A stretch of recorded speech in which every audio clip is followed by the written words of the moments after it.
Monetize ka na ba kahit hindi pa meet ang criteria sa ating subscription?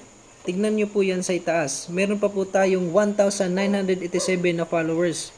Pero eligible na po tayo sa subscription. Ito po yung criteria na kailangan po nating i-meet sa ating subscription. So meron po tayo dapat na 10,000 followers, 250 weekly returning views. At dito naman sa baba, meron pong 50,000 na engagement at 180,000 minutes view.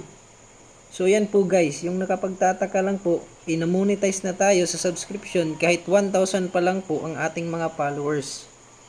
So comment down below kung alam niyo po kung bakit ito nangyari sa akin. Ito po ang nangyari sa ating Facebook page guys. Meron pa po tayong 1,987 na followers.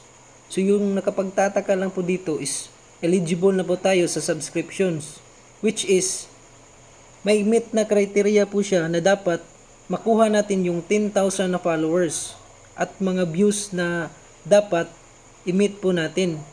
So sa aking account po guys, na-monetize na po siya kahit 1,000 pa lang po yung aking followers. So tignan po natin guys kung meron ba talagang setup sa ating Facebook page. Sa monetization guys, dito po makikita kung may setup na po. So ayan, sa subscription po, meron po tayong setup na nakalagay.